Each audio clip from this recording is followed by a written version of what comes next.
We're going to look at the story of the temptation of Christ today as it's found in Matthew chapter 4. I'll read the first few verses. Then Jesus was led up by the Spirit into the wilderness to be tempted by the devil. And when he had fasted 40 days and 40 nights, afterward he was hungry. Now, when the tempter came to him, he said, "If you are the Son of God, command that these stones become bread." The life of Jesus kind of works like a control group when it comes to analyzing your own life.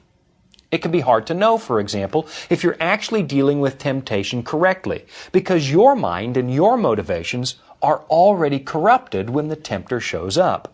There's no real way of telling whether or not you dealt with the situation 100% appropriately.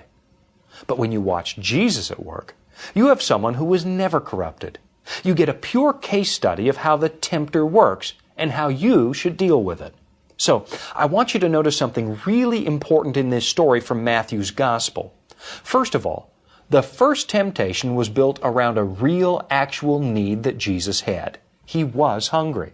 And of course, there's no sin in being hungry. But the devil takes advantage of that to build a case for something that is sinful.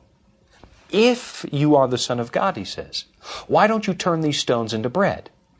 Notice the language the devil uses. It's the language of doubt. Jesus had just been baptized, where the Spirit of God had announced publicly that Jesus was indeed the Son of God. But now, instead of challenging that statement outright, the devil raises just a little doubt.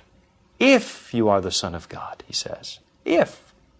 He doesn't say Jesus isn't the Son of God. He just encourages Christ to look for reasons he might not be. And that really forms the foundation for any temptation you might find yourself facing. Usually, you're not faced with an outright challenge to morality or decency. Usually, you find lots of questions racing through your mind. I mean, didn't you actually earn that money you're about to embezzle with all the unpaid overtime you've put in?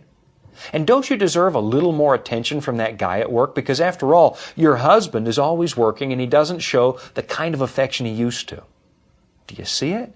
It's almost always in the form of a question that helps you justify what you're about to do.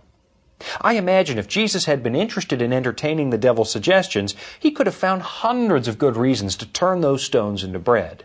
He was, after all, hungry, and that was a direct result of having to live in a world that we've ruined. So, what harm could possibly come from Jesus feeding himself? On the surface, it looks reasonable. But the devil almost always builds a reasonable case around something that will lead to utter catastrophe. According to the Bible, Jesus came to live like one of us. More than that, he came to live as one of us.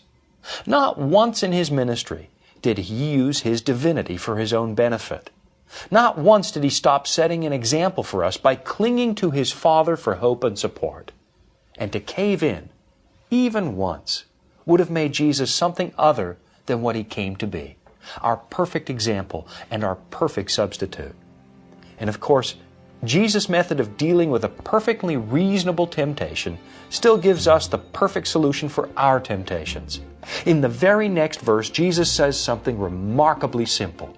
It is written. Your best defense, says Jesus, is to stand on what God says, even when doing the wrong thing can be justified or made to appear reasonable. And that, judging by the outcome of this story, is always going to be the better way to live.